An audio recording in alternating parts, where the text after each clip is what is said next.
We are now live. Hey, Crown Content Publications followers, viewers, supporters, and listeners. Thank you for tuning in to another live segment with the Crown Content Publications YouTube channel where publishing and marketing meet. We have a very special guest on our show today who is going to be sharing with us her work as an entrepreneur and how she has been helping clients in her community and abroad in 2022. As you see on the screen, her name is Miss Laura K. Wise, and I want to thank you, Miss Wise, for being a guest on my show today. How are you doing this beautiful Wednesday? I'm good. Thank you so much for having me. Awesome! You want to turn your volume up just a little bit, just a little bit. Yeah, you know what? I'm gonna have to put my headphones in, I think. Give No me problem. a minute.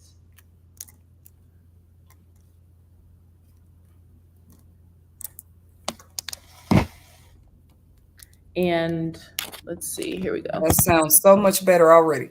Okay, the screen was like so close to my face, so I was like trying to push the computer back. But all You good. look beautiful. Thank you, thank you. So, Miss Laura Wise, where are you from and what hometown values do you keep dear to your heart today? I am from Dallas, Texas, born and raised, and left for a long time and moved back about 3 years ago. But I think hometown values, I would say, very much raised in the church. So Southern Christian values are probably the values that have stuck with me the longest over all of the things that I've done. Which, I think boils down to that can mean so many things. But for me, it just means trusting God. Like, how do I continue to trust in God in all of the ways that I need to be trusting in God? So, Because entrepreneurship probably definitely means having a foundation or some type of belief or faith in yourself, no for sure. matter how hard things get. Would you agree? Absolutely. Mhm. For sure. So, you are an entrepreneur, you own your own communications agency. Tell us a little bit about that today. I do. So I have Contentwise Communications, CWC for short. That's what I call my business. And we are a boutique communications agency. We work with brands large and small to help the brands that we work with think about how do they tell their stories in a digital way. Mhm. So we live in a society that is increasingly more digital, where social media is more important than it's ever been before. And not only that, but in terms of issues, I work specifically around issues of diversity and inclusion and corporate social responsibility. So when it comes to communicating those things, I help my clients think about what is the best way for them to tell those stories Right. On digital platforms, correct? on digital platforms. But I would say digital platforms primarily. I mean, because there are traditional platforms that still have a lot of value, but I primarily work with digital platforms. That's awesome. That's Yeah. awesome. So, according to your website, you've been out here helping clients brand communicate. Um, Please describe in your own words the significance of branding within a business. I think branding is incredibly important. Of course, I'm biased, right? Because this is the kind of work that I do, but branding is the foundation for anything, right? Like I help my clients primarily, I will say, with three major kind of tasks. One, brand messaging strategies. How do you talk about your business? How what do you just tell other people about your business? What are kind of like those verbal cues that we need to know about our business? And I like to compare it to just like we have visual branding, right? We have a logo, we have a color palette, we have all of these things. Like those are just as important as having a verbal brand to our business is, right? So I help my clients think about that. I also help my clients think about communication strategies. Like now that you have a brand and you're super clear on who you are, where do we place you out in the world that's going to make sense for you, right? Like I was talking with a potential client yesterday, and I Mhm. was telling her like, hey, like, I could see you on LinkedIn based on what you want to do. Like this is a great place. Or because she was in the academic space, I'm like, how can we submit your work to journals, right? So it's all about thinking about where's the best place to put the client. And third, I will say, and I have learned from experience that creating any kind of content is very hard. It can be hard. It can be taxing on you. And a lot of my clients don't necessarily have the skill or the background to do that. So I come in with my team and basically help them to execute those things that we come up with together in our strategy. So that's For my work. sure, for sure. Yeah. Tell us today a little bit more about the Freelancers Union group and how you feel it impacts the growth of entrepreneurs within the community. Yes, for sure. So I am on the board of Freelancers Union, which is the largest organization and union that supports the more than 60 million independent workers in the United States. Um, it is a really awesome platform. I was actually in New York last week for a board meeting there. So this is really fresh on my mind, but it's a really awesome platform that you can find them online. You can find them across social platforms, and they really give you um, information, which I think is the most critical thing when you are a freelancer, contractor, consultant, because oftentimes when you step into this world, you don't know where to start. It's like there's so many places that I can go and so many things that I could do. So like, what do? I have no guidance. So I feel like Freelancers Union is one of those places that gives you guidance when it comes to thinking about your taxes, when it comes to thinking about things like health insurance. They can point you in the right direction. I think organizations like this are incredibly important because the statistics are showing that more and more people are becoming freelancers, contractors, and consultants, and more people are leaving their jobs than ever before. So there is a shift, a great shift kind of happening in our workforce. So kind of having those tools and resources to help support people in independent careers outside of what they would find in a traditional kind of corporation 9 to 5 setting, I think is incredibly important for sure. When it comes to the world of entrepreneurship, Mm-hmm. I think you know a lot about it. And I just wanted you to share with our listeners today, what was it on your path, on your journey? What was that moment where you said, look, entrepreneurship is for me. I don't care what it is I have to go through, what it is I have to learn. This is what I feel like would be the best path for me. Like, what Yeah. led you to entrepreneurship, Miss Wise?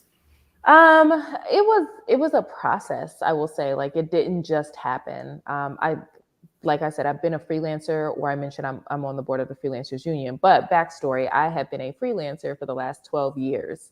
And that has taken me around the world and back doing really cool and interesting projects that I'm very proud of. But it started with I was living in LA at the time. I lost a job. I had to figure out how to make money. Freelancing ended up being the answer, even though I didn't even realize that it was freelancing back then, right? I just knew there was this company that wanted to pay me. Great, I'll take it. So, Mm-hmm. over the years that grew, that morphed. Oh, sorry, my You okay? You neighborhood is okay? very noisy here, but um, over time that just grew, and I kept freelancing, and I got to a place to where I was working my last 9 to 5 job, and I was up for a promotion, and I didn't get it. And I was like, okay, it happens. And I was up for another promotion and I didn't get it. And I was like, all right, well, I'm out. So I think that was the final push that pushed me over the ledge of saying, yes, this is what I want to do full time. So Yes, ma'am. Yes, ma'am. Has living in different states mhm. affected your perception of diversity in business? Absolutely. I mean, well, first of all, I will say diversity in business, I think it's tricky. I think that's a tricky subject matter. I work in the D&I space a lot. So I work with different companies who are wanting to embody diversity and inclusion in their company and in their context and whatever that looks like for them. I think that it is. I think that it's tricky when it comes to companies. I think that it is trendy right now, but I think that it is a core tenet to any company. So like, it can't just be a trend. I think it has to um, really be foundational, and to make it very foundational, like that's more than just a marketing effort, right? Like that goes into corporate strategy and like how they're thinking about these things. But me living in different places, like I've lived in several different places. I've lived in Texas. I've lived in California. I've lived abroad in the Philippines for 2 years. I lived in New York. I've traveled around the world a lot for extended periods of time. And I will say that has definitely helped to shape my personal view of diversity, because the world is is so vast. And I think it's so easy for us to say like, oh, my world looks like my neighborhood, but it doesn't, right? I think we're seeing those issues here in the country with a lot of the divides that we have in the US. And I think it's just because we don't know our neighbors, right? Like we haven't seen enough outside of our local context to understand that diversity exists, right? So I think they're kind of separate, but I think that they wind in together because at the end of the day, this world, our country is a very diverse country. Mhm. Our world is a very diverse world. And I think our corporations and our companies and our businesses, small and large, make up, the world that we see around us, right? And I think that we have to act accordingly. We have to think about how do we live better with one another. So I like the answer you gave, because when it comes to expansion or growing our businesses, I wonder, is yeah, diversity something that we think about? Are we willing to work with people who don't look like us, who still have the skills or the work ethic that we could use within our companies or small businesses, even as entrepreneurs? hmm, A lot of us do different type of work, and I can't help but bring this up. Many people are willing to admit that it took them stepping outside of their comfort zone, yep, moving outside of their hometown, and they saw just this exponential growth all of a sudden, not yeah, just within themselves, but sometimes for their businesses. mhm, So I was just wondering, like, why is that? And even me, it took me 29 years, y'all, to finally leave my home state, feel yeah, comfortable about it. I mhm, probably didn't know where exactly it would lead me, but I'm one of those entrepreneurs too that, you know what, moving to a state where the cultural environment might have been different, right? You're going to have like job offers everywhere, you're going to have all type of careers you can do anywhere you go, but I do feel like being diverse, what's the word for it, like verse, what is it, what's the word for it, like more versatile in terms of your versatile, experiences. right?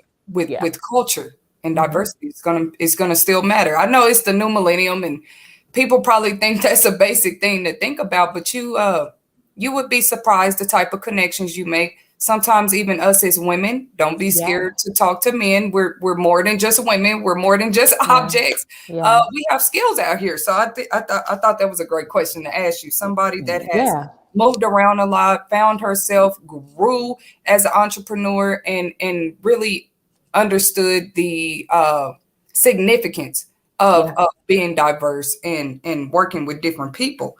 Yeah. Um, Miss Laura, you are also a writer, or you have experience I do. writing in content management. Tell us a little bit Hmm. about that. Yeah, so I mean, like, I owe everything to writing. Like, writing is where my career started.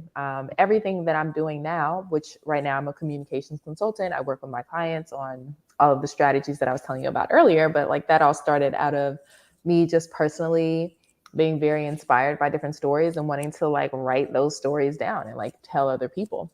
Mhm. And I wrote a lot for free in the early days, and then over time, someone was like, "Oh, we'll give you $50 to write the story." I'm like, "Great." And then I got another story that would offer me $200 to write the story, right? So it grew and grew from my love of writing and honestly being good at writing, because I don't think everyone is good at writing, and I think that that's okay because we're all good at different types of things. Like I am not, you know, great at being on camera and being on the microphone, even though like that's something that I do consistently now because of my YouTube channel. But like that's not like my strong suit. My strong suit is writing. I can write really Mhm. well, right? So I think that just identifying that that was not only a passion of mine, but something that I was actually really good at and something that I was able to then turn into a skill that paid me later, like literally led me to where I am now. So You're absolutely right. There is yeah. so much opportunity out here when it comes to the industry of writing altogether. Okay. You Hmm. have content management writers, you have authors. Okay. We know Yeah. Crown Content Publication supports authors, but you had a field and a background in journalism. But if I were Hmm. to ask you a tip you could give to our listeners today about journaling, how it might help them grow, even if they're not an author, even if they're not a journalist, a Mm-hmm. blogger. Mm-hmm. What is your advice or tip of advice to our listeners today about the very act of journaling and how it helped you on your journey? Yeah, I think journaling is incredibly important, but I will also caveat that that comes from someone like me who is a writer. So for me, it's not a stretch to journal. For some people who do not like to write, it could be a stretch to journal, and I do understand that. But I think that there is really a power in getting your thoughts out of your head and getting them somewhere. For me, on paper, right? Um, because now that I am in my mid 30s, I can look back at my journals over years and I can literally see that, like, they say the same thing over and over and over again in different ways, but they say Mhm. the same thing, which lets me know that I'm consistent in what I'm saying that I want and like how I'm showing up, right? And I wouldn't know that about myself had I not taken the time to journal over years and be able to see those patterns. I mean, so one piece of advice I would give you is, I think, more importantly than even journaling is the concept of, to that point, getting your thoughts out of your head. So one thing I've started doing a lot recently, because like I don't have as much time to journal because like my days are kind of crazy now, is I will like record a voice note on my phone. Like if I'm having a thought, I'll just like take 2 minutes, record it. Like I have a whole book in my voice notes. I just got to go back, get it transcribed out and like pull from that content. So if you struggle with journaling, with the act of actually writing, I would say use a voice note, find some kind of, record yourself on video on your cell phone, whatever it is. Like that to me is journaling as well. But I think it's incredibly valuable, if you're an introspective person and you're looking to grow, I think it's an opportunity. And growth is definitely going to be essential, guys, when you are taking that path and journey towards entrepreneurship. Yeah. You Yeah, got to know how to talk to people. You got to know how to communicate, come out of your shell if you have a shell. for Me and sure. Miss Wise both saw that about each other. We weren't video people. We weren't public speakers, but growth No. will lead you to places that you never imagined. And neither one of us, Miss Wise, are probably done growing at all. Right. But it is something to be able to get comfortable with a large presence of people or speaking to a large group of people, especially when you're inspiring them somehow. For sure. Um, I just want to encourage our writers out there that might be listening. Journaling could be a part of your journey that actually helps you find yourself. Oh Deep yeah. inside, getting those thoughts out on paper, like Miss Wise just said, being able to go back and reference to something that only you wrote, even if it's just goals, short term goals, long term goals, could very well help you. It might be a bad habit you want to break, or something else you want to work on. Journaling is safe. It's just you and that journal and that pen. And it has helped a lot of people to grow out here. For Tell sure. us more about your work, Miss Wise, as a communication specialist. Maybe the type of clients that you do help or that you can help. I also want to announce, guys, make sure you go and subscribe to the Laura K. Wise YouTube channel in 2022. Do Yeah. you give tips weekly, daily? And what kind of content can we expect to find when we do subscribe to that channel? Yeah, so right now I'm doing bi-weekly or bi-monthly, actually, tips for freelancers, um, tips, tools, and resources for how to grow a successful and profitable freelance business. Like that is what I'm all about. Taking a lot of the lessons learned that I have learned the hard way over my 12 years of being a freelancer, and like making those a little bit easier for people that are Saving coming us from behind making me. those mistakes. Exactly, exactly. Hmm. So that is the content that I'm putting out. I have a podcast which is on hiatus right now. It will be back in the fall. But yeah, I'm working on a lot of things. I just released an ebook, which is the Freelancer Clarity Workbook. So if you're a new freelancer and you are looking to get super clear on what your skills are and how they are marketable, which is one of the number one things I hear from freelancers that I talk to, that they don't know how to market their skills or even what they are, this workbook will help you do that. So All of those things. Those are really good. But in terms, Would you agree uh-huh. the more we learn, the more skills we obtain as entrepreneurs, because you might just be an entry level entrepreneur.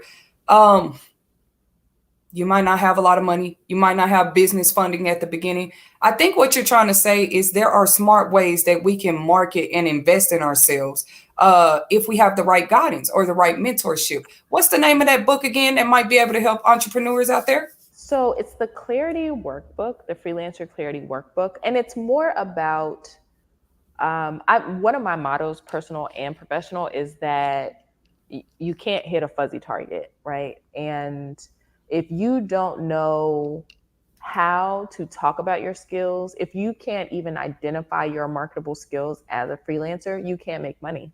You have to know what you're selling, what services you're selling to people, right? So this book is really to help you get super clear on what are those skills. It is literally journal prompts essentially that you can go through. It's a series of questions. It's questions that I've asked myself over a series of years to get super clear on where I am to like build the business that I have today. So it's really just like taking those questions and distilling them down for anyone to go in and take and like go and do the thing and figure out their marketable skills as well. Where can we find that book in 2022? What Yes. platform can we order that book from? You can find it on my website, which is www.laurakwise.com. Anywhere you want to find me online, if you type in Laura K. Wise, you will find me. I have to Literally. ask you this. I have to ask you this. Can we Sure. expect more publications from you, Miss Arthur Laura K. Wise, in 2022, the latter end of 2022, and moving forward? Do you plan on writing more books for Yeah. the entry level entrepreneur or Yeah. freelancer? For sure. Yes. I have a part one of a part three series that's already out. That's also on my website, which is how to price yourself hourly as a freelancer. That's another one of the biggest questions I get is how do you price yourself? The two that will be coming soon are how to price yourself per project as a freelancer, contractor, or consultant, and how to price yourself on retainer as a freelancer, contractor, or consultant, because pricing is like that's like number two behind being clear on what your skills are. I think Um, sometimes we think that, and I can understand, like a book like that has to be needed right now because I don't think we charge our value, especially in the, I hate to go here, guys, in the Black community, the ethnic and minority communities. If you have a skill, then it's definitely worth, I mean, and you're doing the hard work, you're putting yourself out there, it's definitely worth researching how much your skills, how much you can charge for that skill or that mm, product. yeah. Especially you got people out here making lip balms, hair products, shea butters. I've seen it Mhm. all where they're like homemade or home based products. And this For is sure. actually becoming more popular in the new age. What would be your advice on that? I hope I'm asking this and making it clear. Like I see that a lot, Miss Wise. I think we underprice or we're scared. Or I see this too, where you do give that price and people are like, "Oh, that's too much. You're just entry level. You're just a beginner." Hmm. What would be your advice or anything you would have to tell us about stuff like that? Because I see it a lot. Yeah, for sure. So I would say a few things. So I think pricing one starts with value, right? Like it's less about price, it's more about the value. It's more about the value that you are delivering a client. So one, you have to have the experience to back up whatever price it is that you say.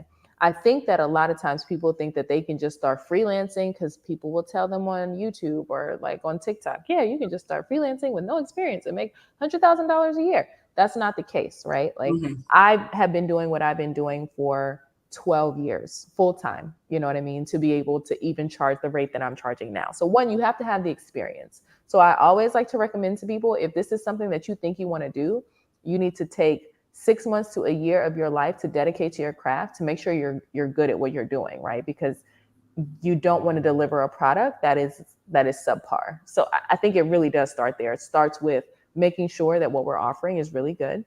That Um, value. Yes, but then also the value. I think we are charging for, or we should keep in mind when we are charging for the problem that we are solving for whoever our client is, right? Versus how much we think they can pay us. So if you are solving a legal problem for Nike, I would argue that's worth millions and millions of dollars because Mhm. Nike doesn't want any legal problems. And that's why they pay people a lot of money so they don't get in situations where they have like these kind of legal problems, right? So I think making sure that you are charging, you are keeping in mind the value that you're delivering for your client. And to your point, to what you just mentioned, and I would just say the third thing is like I'm a lot better now, and I know that it's hard for everyone when you're trying to figure out your pricing, but I'm not counting nobody's money anymore, right? Like I'm not going to say, oh, this person can pay me this or this person can't pay me that. This is the price. If you cannot afford that, I wish you well, right? Holler at me when you can if you still want my services. And I've had to get really comfortable in that, right? Because before I used to be very timid. I used to be very scared. But now I know, to your point, are my worth. I know what I'm worth at this point because I know the kind of clients I work for. I know the kind of problems I've been able to solve for those clients.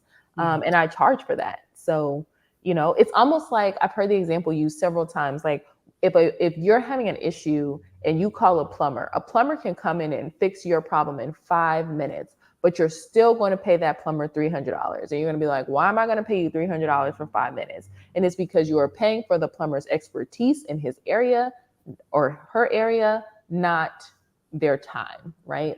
So I think we as freelancers, contractors, consultants have to think about it in the same way. Like you are paying for the expertise that I have gained from working on hundreds and hundreds of large clients, small clients, nonprofit clients, government clients, foundation clients, private sector clients. This is what you're paying for. So I think just keeping those things in mind. Mhm. You also offer public speaking services. Is that correct? I do. I do speak. All I right. do. And if what let me start here.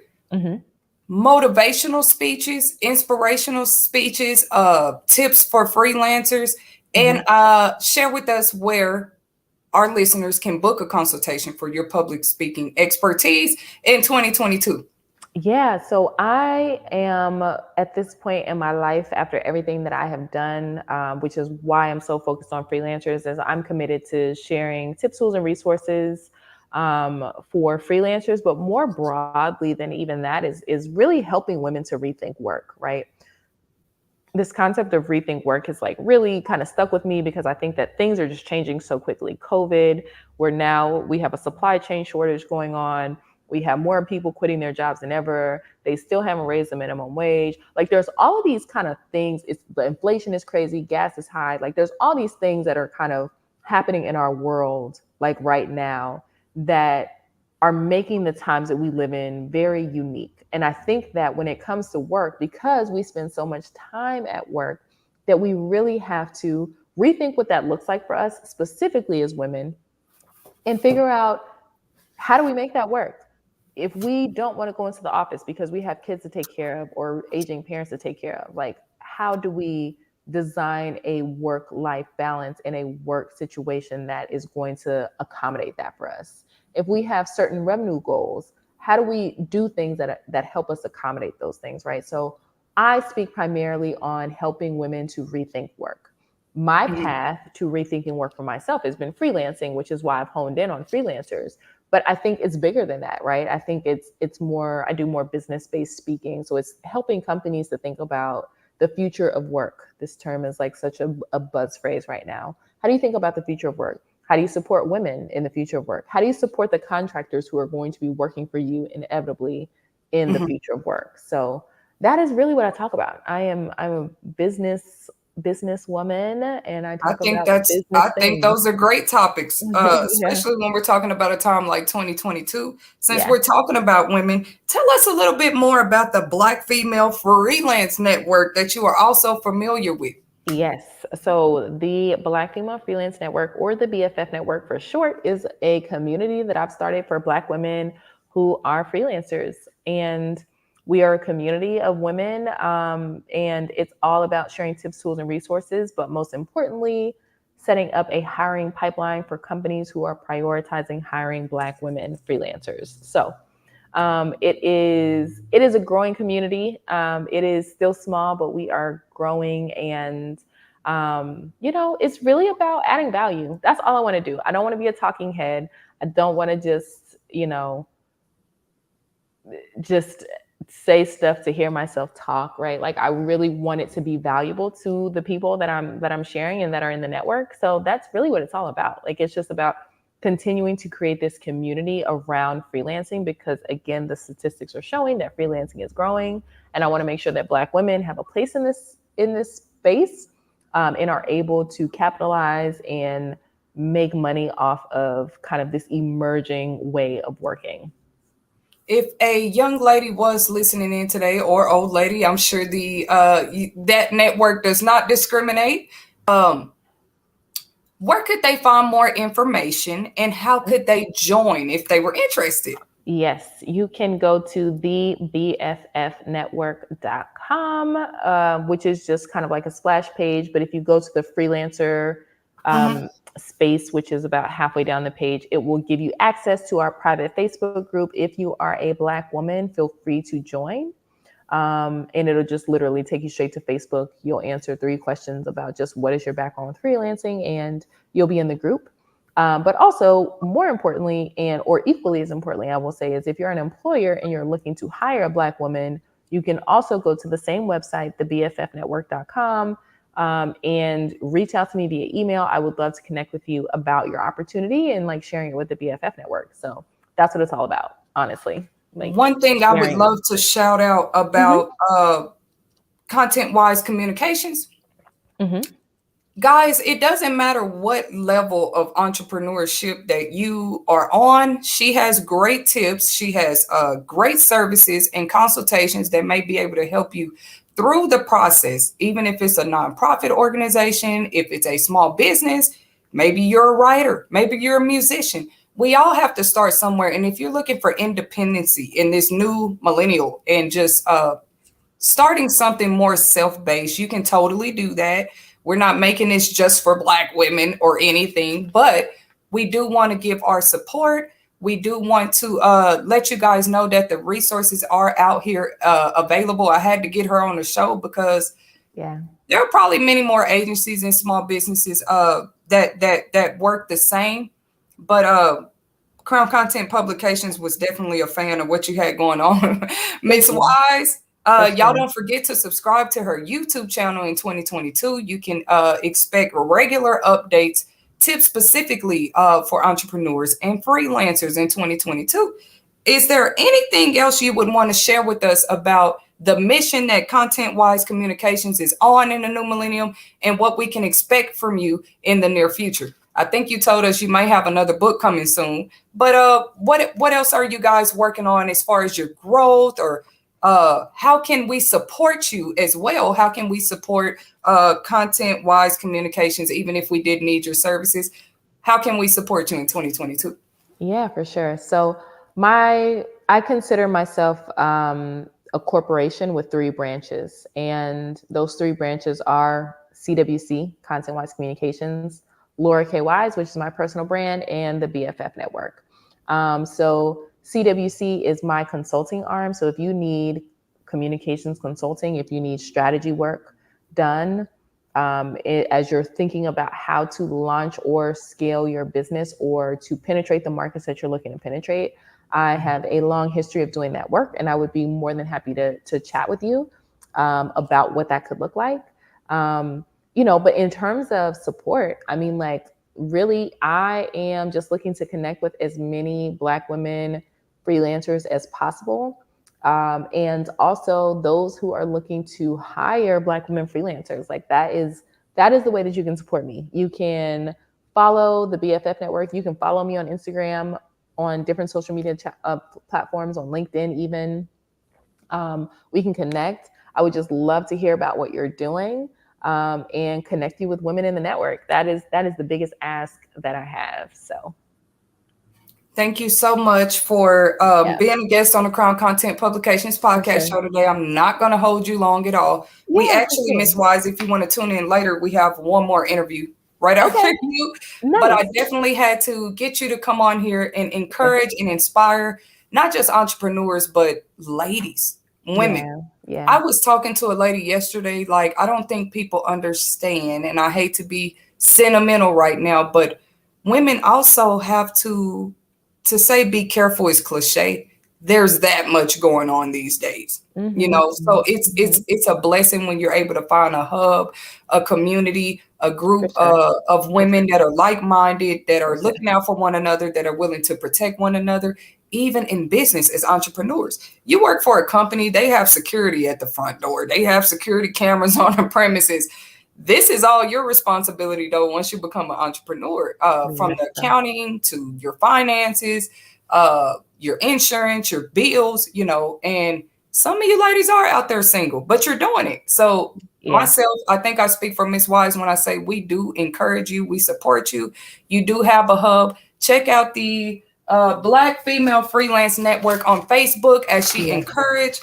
Send a request. They may just add you in the group, ask as many questions, bring your knowledge and tips and resources as well, because we would love to hear them.